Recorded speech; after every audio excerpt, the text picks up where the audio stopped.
Friar Park. En Leyton Thames, Oxfordshire, Inglaterra. Octubre de 1970. El aire huele a tierra mojada y hojas que están muriendo con elegancia. La niebla del Támesis sube lenta por los jardines, envuelve los rosales, acaricia las gárgolas de piedra que vigilan desde las torretas. La luz del amanecer llega tarde aquí, filtrada por robles centenarios que llevan más de 100 años guardando secretos. Y ahí está, emergiendo de la bruma como una visión sacada de un sueño victoriano, una catedral de piedra gris que no es catedral, sino casa.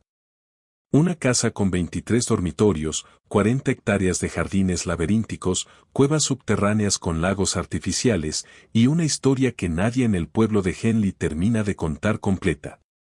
Hermoso. Sí, pero eso es solo la fachada. Detrás de esas torres neogóticas, detrás de los vitrales que filtran la luz en colores que no existen en la naturaleza, detrás de los jardines que se extienden hacia el horizonte como un sueño que no quiere terminar, hay otra historia. La historia de un hombre que escapó del ruido más ensordecedor del siglo XX, que compró el silencio con su fortuna, que construyó un santuario y descubrió que los santuarios también tienen facturas. Que la paz tiene un precio. Que el aislamiento, cuando se compra con dinero suficiente, se convierte en algo más complicado que simplemente estar solo. ¿Cuánto cuesta comprar el silencio? ¿Cuánto vale la paz cuando el mundo entero quiere un pedazo de ti? ¿Y qué pasa cuando el hombre que construyó un paraíso descubre que el paraíso también puede convertirse en una prisión de piedra y musgo y facturas que no paran? Esta es la historia de George Harrison, del Beatle más silencioso, del hombre que buscó la iluminación y la encontró aquí, en esta mansión imposible en las orillas del Támesis. La historia de Friar Park. Y la historia del precio real que pagó por vivir dentro de él. Friar Park está ubicado en Friar Park Road, en Leyton Thames, Oxfordshire, a poco más de 50 kilómetros al oeste de Londres. Para llegar, tomas la A4130 desde el pueblo, subes por una carretera flanqueada de hayas, cruzas unas verjas de hierro forjado que llevan el monograma AFP entrelazado, y entonces lo ves.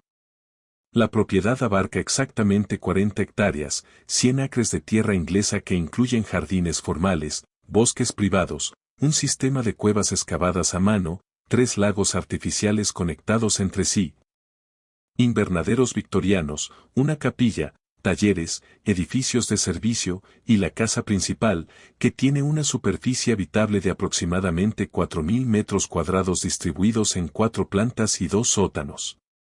23 dormitorios. 12 cuartos de baño. 4 salas de recepción principales. Una gran sala de baile con techo de 22 metros de altura. Una biblioteca con estanterías que suben 4 pisos. Una capilla privada con órgano de tubos. 2 cocinas industriales. Una bodega con capacidad para 3.000 botellas. Un estudio de grabación profesional construido en los años 70 que llegaría a ser, según los ingenieros de sonido que trabajaron ahí, uno de los mejores del mundo en términos de acústica natural. La casa fue diseñada y construida entre 1889 y 1896 por el arquitecto Sir Frank Crisp, un excéntrico abogado victoriano que era coleccionista de microscopios medievales, experto en botánica alpina, y que tenía una visión absolutamente singular de lo que debía ser una residencia privada. Crisp no construyó una casa, construyó un universo. Un universo con sus propias reglas, su propia geografía, su propia mitología tallada en piedra. La arquitectura es neogótica flamenca, una mezcla improbable que en la práctica significa torres con agujas, contrafuertes decorativos, ventanas ojivales de cuerpo entero, gárgolas en cada esquina, arcos de medio punto en los pasillos interiores, y una fachada principal que parece sacada de un grabado medieval pero tiene tuberías victorianas perfectamente funcionales corriendo detrás de cada pared. Pero los números no cuentan lo más importante. Lo que los números no pueden explicar es la experiencia de entrar a Friar Park por primera vez. Entras por las verjas de hierro y el mundo de fuera desaparece de inmediato. El tráfico, los periodistas, los fans, el ruido constante de ser una celebridad global, todo eso queda del otro lado del metal forjado. Caminas por un sendero de grava que cruza el jardín formal, donde los rosales están podados con una precisión casi militar. Donde las estatuas de piedra emergen entre los setos como personajes de un cuento que todavía no has leído. La puerta principal es de roble, con herrajes de bronce que llevan el escudo de armas de Crisp, 3 frailes sobre campo azul, una ironía que Harrison nunca dejó de apreciar. Empujas esa puerta y entras al vestíbulo principal, un espacio de 12 metros de altura donde la luz entra por 3 ventanas de vitral que convierten el sol inglés, ese sol tímido y permanentemente disculpándose, en algo casi tropical, en azules y dorados y rojos que caen sobre el suelo de mármol como si Dios hubiera derramado su paleta de colores. Desde el vestíbulo, el gran salón se abre a tu izquierda. 16 metros de largo, 10 de ancho, con una chimenea de piedra que podría albergar un automóvil mediano. Las paredes están revestidas con paneles de madera de roble oscuro, y los techos tienen molduras de yeso que representan escenas botánicas, plantas reales que Crisp estudió durante años antes de encargar su reproducción en yeso pintado. La alfombra central, cuando Harrison vivía aquí, era un Aubusson del siglo XVIII que había costado más que un apartamento en Mayfair. Subes la escalera principal, de mármol blanco con balaustrada de hierro forjado dorado, y el segundo piso te recibe con un corredor de 40 metros que conecta los dormitorios principales. Cada dormitorio tiene su propia personalidad, su propio sistema de calefacción, su propio cuarto de baño. Harrison usaba el dormitorio principal del ala oeste, una habitación de 80 metros cuadrados con vistas directas al jardín japonés que él mismo diseñó, con su estanque koi, su pagoda de madera de teca, su puente de piedra arqueado sobre el agua verde. Bajas al sótano y el mundo cambia completamente. El sistema de cuevas de Friar Park es una de las maravillas ocultas de Oxfordshire. Crisp las excavó durante años usando trabajadores locales, creando un laberinto de túneles y cavernas que conectan varios puntos de los jardines. Las cuevas tienen sus propios sistemas de iluminación, instalados originalmente con lámparas de gas, convertidas a electricidad en los años 20 y modernizadas completamente por Harrison en la década de los 70. Hay una caverna central con un lago artificial cuya profundidad llega a 4,5 metros, con peces coyalbinos que según la leyenda local llevan décadas nadando en esa oscuridad artificial. Los jardines son otro universo. 40 hectáreas que incluyen un jardín alpino construido por Crisp con rocas traídas de los Alpes suizos a un costo que en términos actuales superaría el $1.000.000 solo en transporte. Hay una réplica en miniatura del Matterhorn, de 5 metros de altura, construida con roca auténtica de Zermatt. Hay un jardín japonés, un jardín italiano con fuentes de mármol, un jardín de rosas con más de 100 variedades diferentes, y un bosque privado con senderos señalizados por Crisp con carteles humorísticos que Harrison conservó intactos porque encontraba su humor victoriano irresistible. Cuando Harrison compró Friar Park en enero de 1970 por el precio de 843,000 libras esterlinas, esa suma equivalía aproximadamente a 11 millones de libras actuales. Unos 13 millones de dólares. En ese momento, la mansión llevaba años abandonada y en estado de deterioro severo.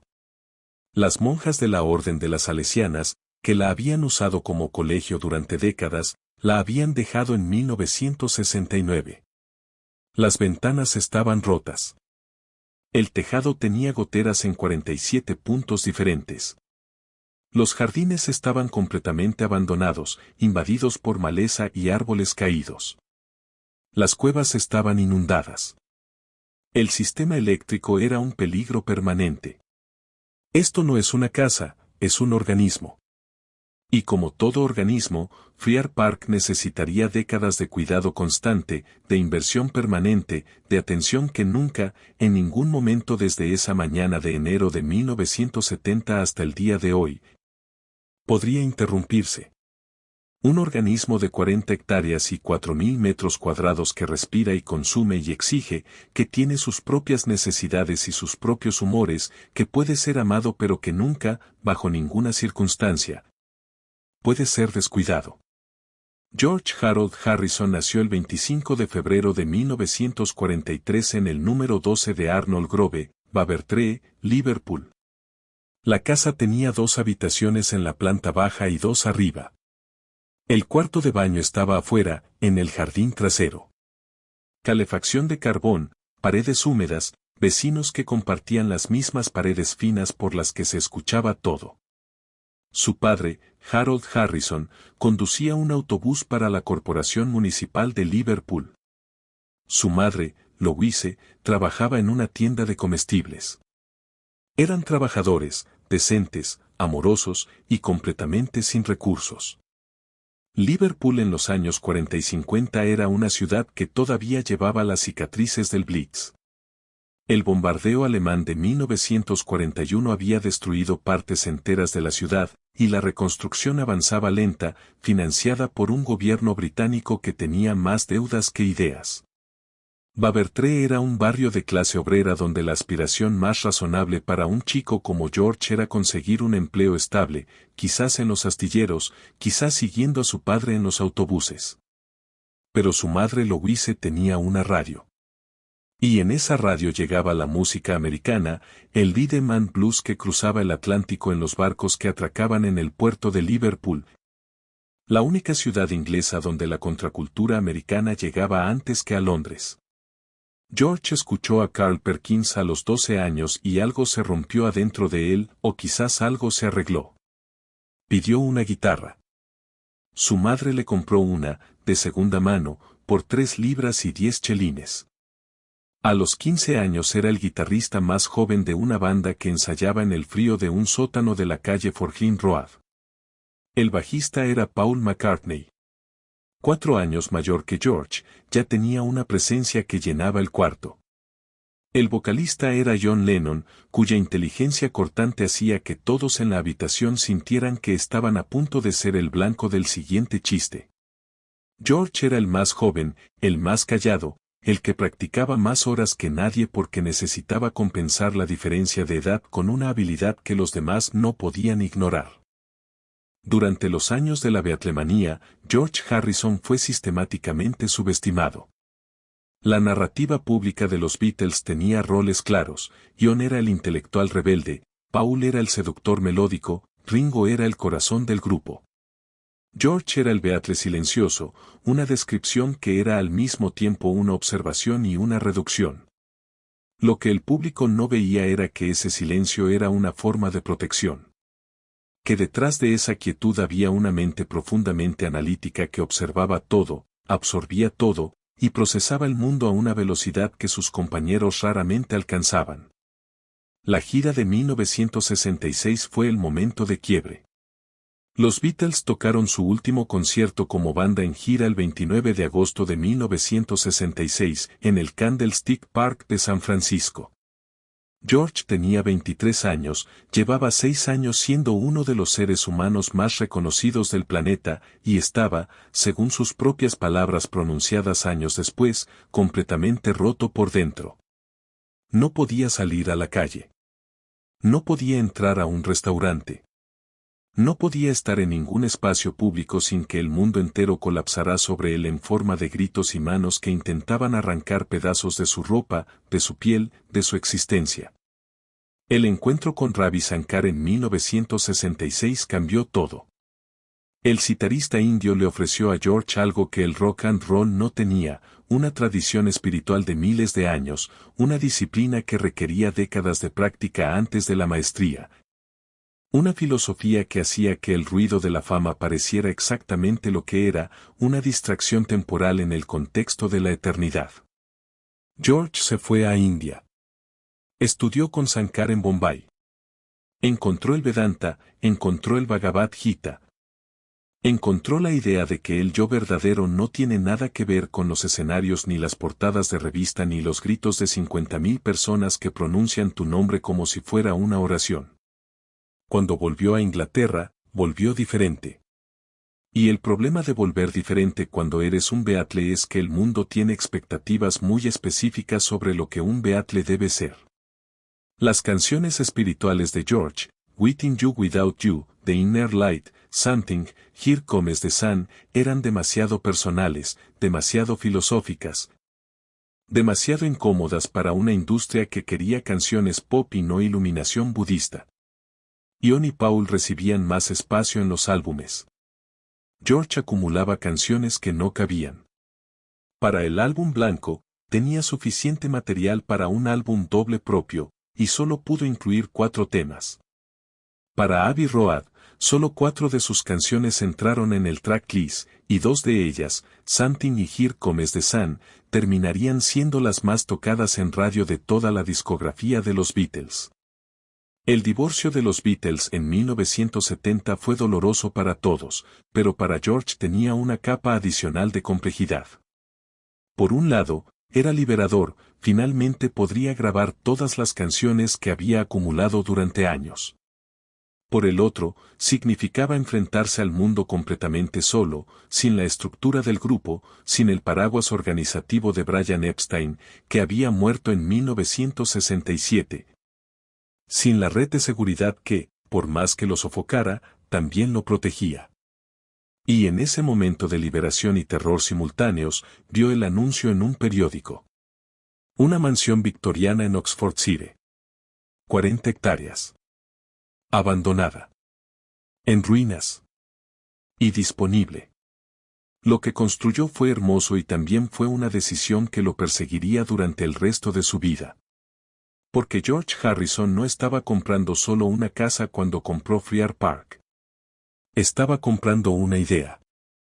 La idea de que era posible construir, dentro de los límites de una propiedad privada, un mundo completamente diferente al mundo de afuera. Un mundo donde el silencio fuera la norma y el ruido la excepción.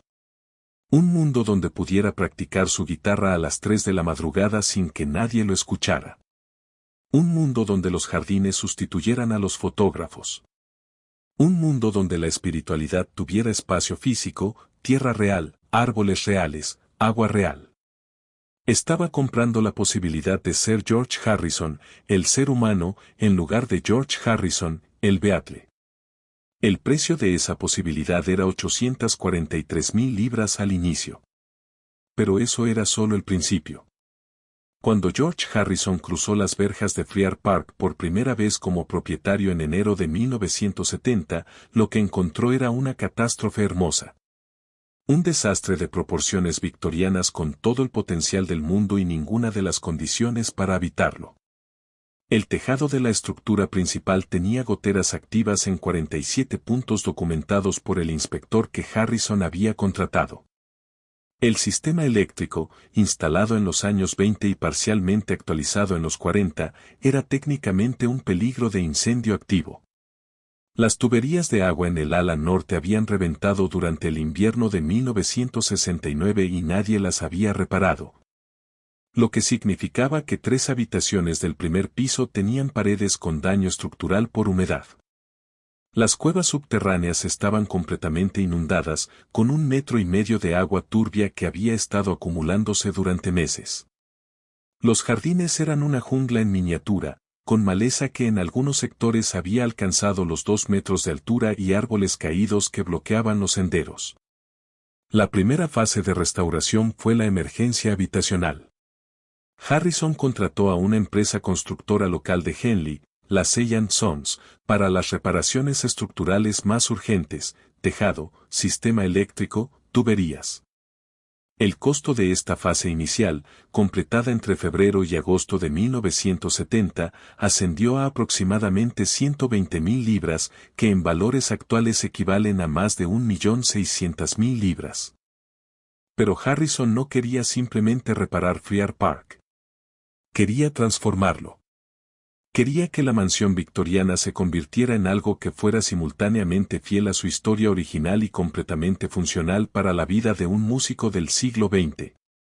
Eso requería un nivel de planificación y una inversión de recursos que iba mucho más allá de reparar goteras.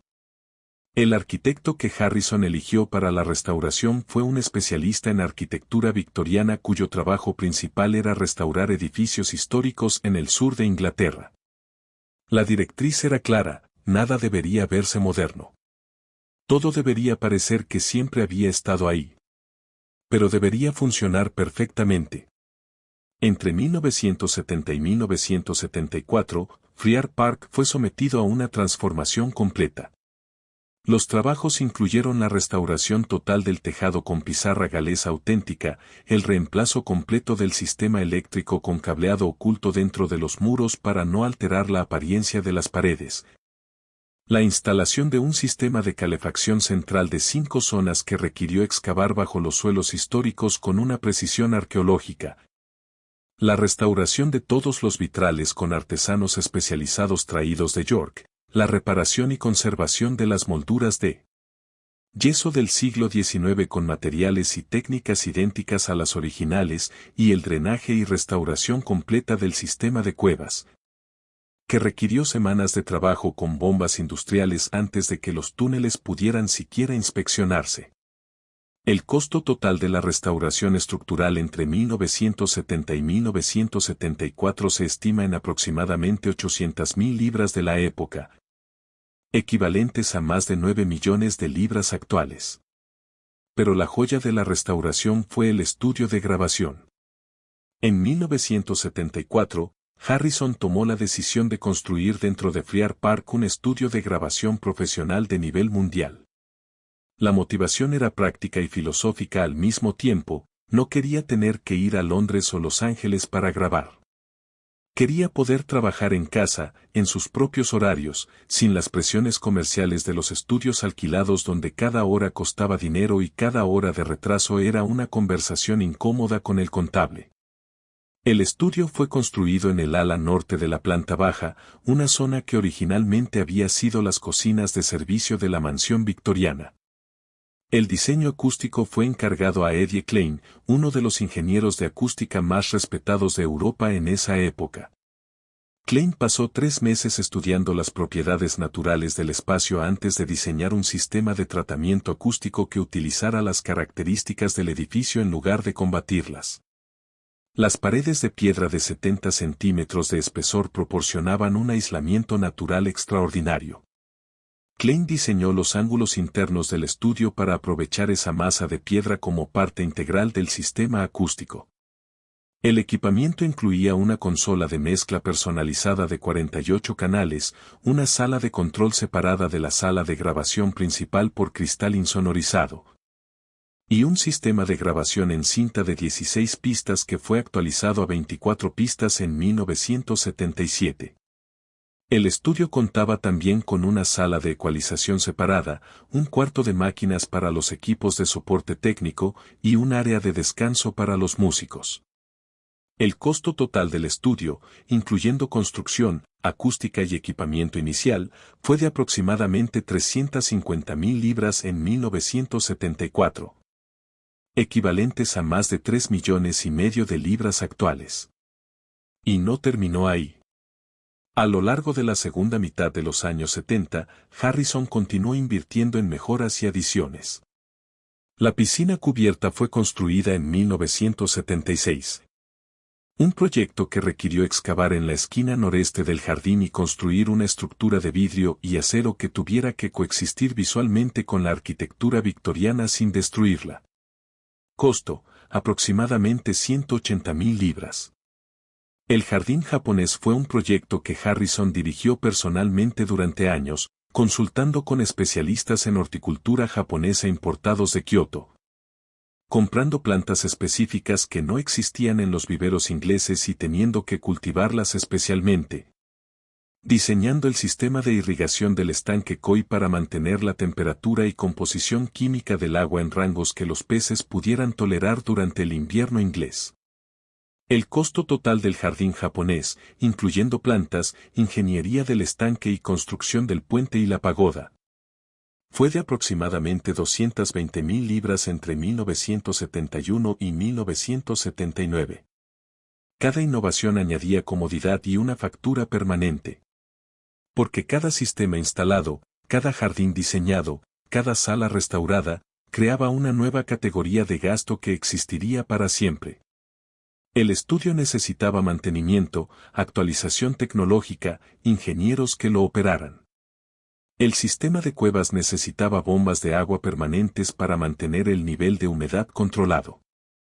El jardín japonés necesitaba un horticultor especializado que entendiera las especies japonesas en un clima británico. La piscina necesitaba química de agua, calefacción, filtros, mantenimiento mensual. Cada decisión de inversión era también una decisión de compromiso permanente. Una promesa que la propiedad le hacía a Harrison: te doy esto, pero me lo tienes que pagar para siempre. Para entender lo que costaba mantener Friar Park en su apogeo, en los años 80 cuando la propiedad estaba completamente restaurada y operando a plena capacidad, hay que pensar en términos de infraestructura, no de hogar. El personal permanente en Friar Park durante los años 80 era de entre 18 y 22 personas de tiempo completo. Esta cifra no incluía los contratistas externos que visitaban regularmente para trabajos especializados. El personal fijo incluía un jefe de jardines con 3 jardineros a su cargo, especializados en diferentes áreas de los jardines. Un mayordomo principal responsable de la gestión de la casa. 3 miembros del personal doméstico para limpieza y mantenimiento interior. Un chef principal y un asistente de cocina. Un ingeniero de mantenimiento responsable de todos los sistemas mecánicos y eléctricos. Un técnico especializado en el estudio de grabación. 2 guardas de seguridad en turnos rotativos. Un asistente personal de Harrison. Un conductor. Y varios trabajadores de temporada adicionales para los jardines durante los meses de primavera y verano. Los salarios totales del personal, en libras de mediados de los años 80, ascendían a aproximadamente 240.000 libras anuales.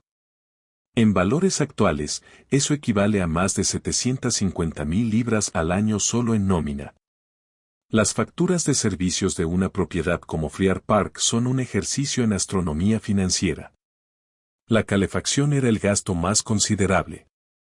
Una mansión de 4.000 metros cuadrados con paredes de piedra de 70 centímetros, en el clima de Oxfordshire, requería un sistema de calefacción que operaba prácticamente sin descanso desde octubre hasta abril. El sistema de 5 zonas instalado durante la restauración consumía fuel oil en cantidades que en los años 80 ascendían a aproximadamente 35.000 libras anuales. La electricidad era otro capítulo. El estudio de grabación solo, cuando estaba operando, consumía más energía que una pequeña fábrica. Los sistemas de bombeo para el agua artificial y las cuevas funcionaban las 24 horas. La iluminación de los jardines, que Harrison usaba extensivamente para las noches de verano, era un sistema de varios cientos de puntos de luz. La factura eléctrica anual se estimaba en aproximadamente 25.000 libras en los años 80. El agua tenía sus propias complejidades. Los 3 lagos artificiales necesitaban reposición periódica y tratamiento químico. Los jardines de 40 hectáreas tenían un sistema de irrigación que durante los meses secos consumía cantidades de agua que habrían abastecido a una urbanización pequeña. El mantenimiento de los estanques koi, tanto en el jardín japonés como en las cuevas, requería sistemas de filtración y climatización del agua. La factura de agua anual rondaba las 12.000 libras. El mantenimiento de los jardines era un presupuesto en sí mismo. 40 hectáreas que incluían colecciones hortícolas específicas, una réplica del Matterhorn construida con roca alpina auténtica, un jardín japonés con especies importadas, un jardín de rosas con más de 100 variedades. Y un sistema de cuevas con su propio ecosistema húmedo, requerían un nivel de atención que iba mucho más allá de cortar el césped.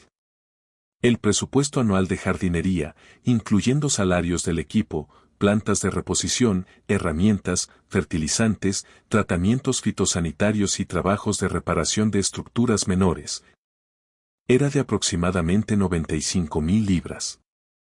El seguro de una propiedad clasificada como grado 2 por Historic England, con un contenido que incluía obras de arte, instrumentos musicales de valor, equipamiento de estudio profesional y jardines de valor histórico, era un gasto que superaba las 45.000 libras anuales en los años 80. El impuesto municipal sobre la propiedad, calculado sobre el valor catastral de una de las propiedades más grandes y más singulares de Oxfordshire, ascendía a aproximadamente 30.000 libras anuales. El mantenimiento estructural de un edificio victoriano de las dimensiones de Friar Park es un proceso continuo que nunca termina. Los tejados de pizarra necesitan inspección y reparación cada cierto número de años. Las molduras de yeso del siglo XIX son frágiles. Los vitrales, expuestos a décadas de lluvia inglesa, requieren restauración periódica.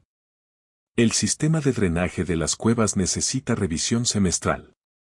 Harrison presupuestaba entre 80 y 100.000 libras anuales para el fondo de mantenimiento estructural. El estudio de grabación tenía sus propios gastos de mantenimiento, actualización de equipos, reparación de consolas, revisión periódica del tratamiento acústico, contratos de mantenimiento con los proveedores de equipos especializados. Unos 40.000 libras anuales. Total anual de gastos de operación de Friar Park en los años 80, aproximadamente 580.000 libras. En valores actuales, más de 1.800.000 libras. Más de $2 millones al año solo para mantener las puertas abiertas. Un palacio no se mantiene, se alimenta. Y para alimentar a Friar Park, George Harrison necesitaba generar ingresos consistentes y considerables. En los años 70, eso no era un problema.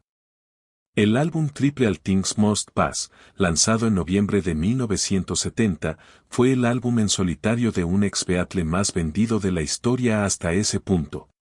Vendió más de 5 millones de copias en su primer año, generando regalías que en términos actuales superarían los $20 millones.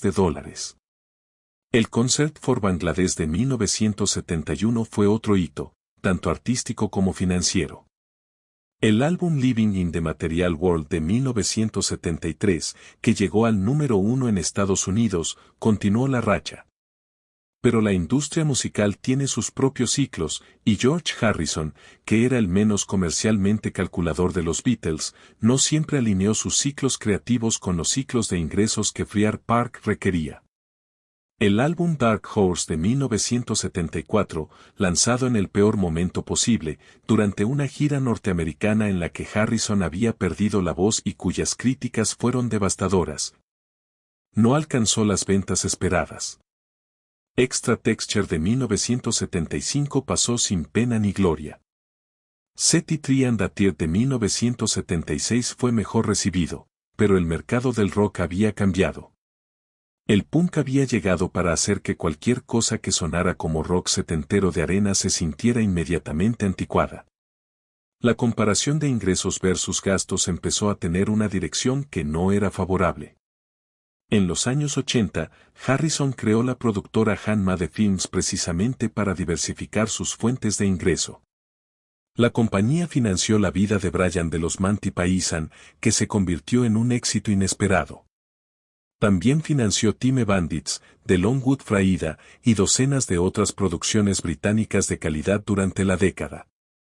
Han-Made Films fue, durante varios años, la razón principal por la que Friar Park seguía siendo financieramente sostenible. Pero Han-Made Films también se convirtió en su propio problema. Funcionó hasta que el mundo cambió las reglas.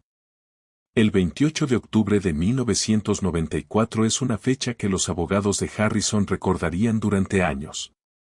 Ese día, se hizo público que Han-Made Films estaba en serias dificultades financieras. Con deudas que superaban los $26 millones y un catálogo de películas cuyo valor de mercado estaba siendo disputado en varios procedimientos judiciales simultáneos. El declive de Han-Made Films no fue repentino.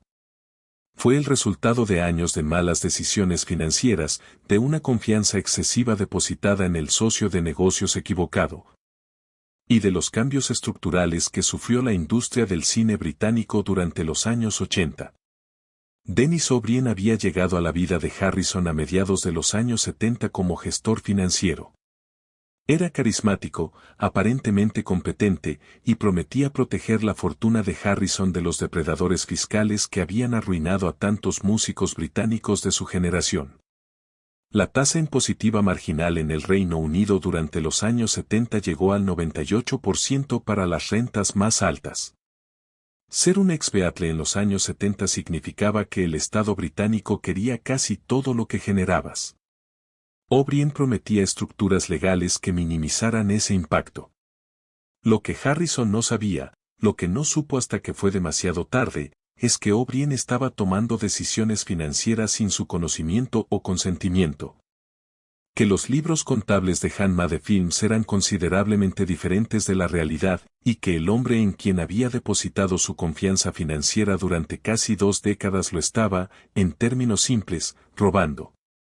El juicio Harrison contra O'Brien, que se resolvió en 1996, fue uno de los litigios más devastadores de la industria del entretenimiento británica de esa década.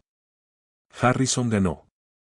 Los árbitros determinaron que O'Brien le debía $25 millones.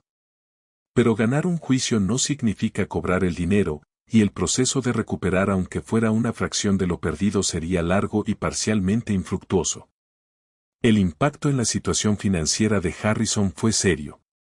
No catastrófico, porque Harrison seguía recibiendo regalías de su catálogo de canciones, incluyendo las canciones de los Beatles, que eran una fuente de ingresos permanente aunque controlada en gran parte por las complejidades del acuerdo de disolución del grupo.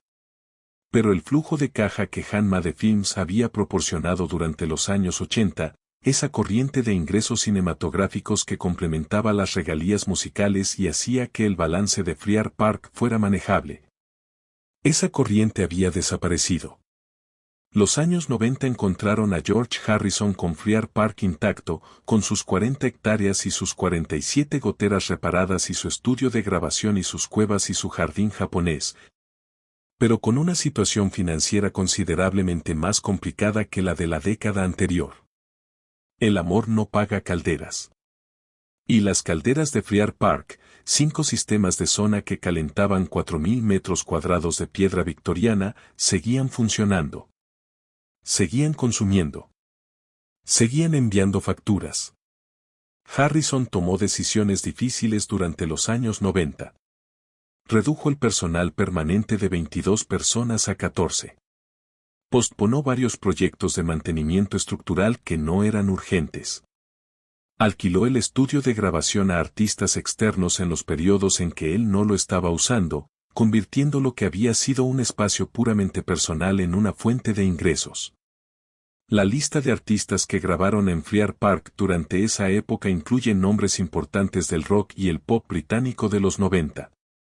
Y luego llegó Anthology. El proyecto Anthology de los Beatles, el documental y la colección de grabaciones inéditas que los 3 Beatles supervivientes produjeron entre 1994 y 1996. Fue el evento financiero más significativo de la última década de la vida de Harrison. Los avances, las regalías, el merchandising y los derechos derivados de Anthology generaron, según estimaciones de la industria, más de $100 millones en ingresos que se distribuyeron entre los 3 Beatles y los herederos de Lennon. Para Harrison, eso fue la diferencia entre la presión y la estabilidad. No la riqueza desbordante de los años 70, pero sí la capacidad de mantener Friar Park funcionando según sus propios estándares, de retomar los proyectos de mantenimiento pospuestos, de recuperar parte del personal que había tenido que reducir. Pero Harrison ya sabía, en algún nivel, que no necesitaba análisis financiero para comprender que Friar Park era más que una carga financiera. Era su hogar. Era el lugar donde había criado a su hijo Danny. Era el lugar donde los jardines que había plantado con sus propias manos habían crecido hasta convertirse en algo que ya no era un jardín sino un paisaje, un ecosistema, una obra de arte viva. El amor no paga calderas. Pero a veces el amor es exactamente la razón por la que te quedas cuando cualquier análisis racional te diría que te fuyas. En diciembre de 2001, George Harrison murió de cáncer de pulmón en Los Ángeles. Tenía 58 años. Friar Park quedó en manos de su viuda, Olivia Harrison, y de su hijo Danny. La muerte de Harrison no puso fin a la historia de Friar Park. La puso en un nuevo capítulo, uno que continúa hasta hoy. Olivia Harrison y Danny Harrison decidieron mantener la propiedad. No era una decisión obvia. Las alternativas eran evidentes: vender Friar Park a un comprador que tuviera los recursos para mantenerlo, o convertirlo en algún tipo de institución cultural o museo. Pero la familia eligió quedarse. Eligió continuar. Danny Harrison, músico él mismo, siguió usando el estudio de grabación de Friar Park para sus propios proyectos. La propiedad continuó alquilándose ocasionalmente para grabaciones de terceros. Los jardines continuaron siendo mantenidos según los estándares que George Harrison había establecido, con el mismo equipo de horticultura que había trabajado con él durante años. En los años siguientes a la muerte de Harrison, Friar Park fue valorada por especialistas en propiedades históricas en cifras que oscilaban entre los 30 y los 40 millones de libras, dependiendo de la metodología de valoración. En el mercado actual de propiedades de lujo en Oxfordshire, con la demanda adicional que genera su condición de lugar histórico asociado a uno de los Beatles, algunos analistas sugieren que el valor de mercado podría superar los 50 millones de libras, aunque la propiedad no ha estado en venta y probablemente no lo esté en el futuro previsible. La propiedad fue designada como edificio de grado 2 por Historic England, lo que significa que cualquier modificación estructural requiere aprobación de las autoridades de patrimonio histórico. Es una protección y también una restricción: Friar Park no puede ser demolido ni sustancialmente alterado, pero tampoco puede adaptarse libremente a los requerimientos del siglo XXI sin pasar por procesos burocráticos considerables. El estudio de grabación de Friar Park sigue siendo considerado por ingenieros de sonido que han trabajado ahí como uno de los espacios de grabación con mejores propiedades acústicas naturales del Reino Unido. La combinación de las paredes de piedra victoriana de 70 centímetros y el diseño acústico de Eddie Klein creó algo que ninguna tecnología moderna puede replicar exactamente: un carácter sonoro específico, reconocible, que aparece en las grabaciones hechas ahí de una manera que los ingenieros describen con términos que se acercan más a la poesía que a la física. Los jardines fueron incluidos en el registro de jardines históricos de Historic England en 1987, reconociendo su valor como ejemplo extraordinario del diseño de jardines victorianos. La réplica del Matterhorn, los jardines alpinos construidos por Crisp con roca de los Alpes suizos, las cuevas con su sistema de lagos artificiales, todo eso está ahora formalmente protegido como patrimonio cultural. La familia Harrison estableció la Fundación Material World, una organización benéfica que canaliza recursos hacia proyectos educativos y humanitarios globales, utilizando parte de los ingresos generados por el catálogo de Harrison y por las actividades de la propiedad. La fundación financia proyectos en India, en África, en Latinoamérica, una extensión en el mundo real de las convicciones espirituales que Harrison había intentado encarnar en los jardines y en las piedras de Friar Park. El impacto cultural de Friar Park como símbolo de la vida post-Beatles de Harrison es imposible de cuantificar pero fácil de reconocer. La portada de All Things Must Pass fue fotografiada en los jardines. Varios videoclips de Harrison muestran los rincones de la propiedad. El documental Living in the Material World, dirigido por Martin Scorsese y estrenado en 2011, convirtió a Friar Park en un personaje más de la historia de Harrison, tan real y tan presente como los seres humanos que lo habitaron. Pero también aprendemos que hay algo que vale la pena en la ambición de construir un mundo propio. Que los jardines que Harrison plantó con sus propias manos llevan más de medio siglo creciendo. Que el estudio de grabación que diseñó con Eddie Klein sigue produciendo música. Que las cuevas que Crisp excavó hace más de 100 años siguen siendo un laberinto de oscuridad y agua que no tiene equivalente en ningún otro jardín privado de Inglaterra.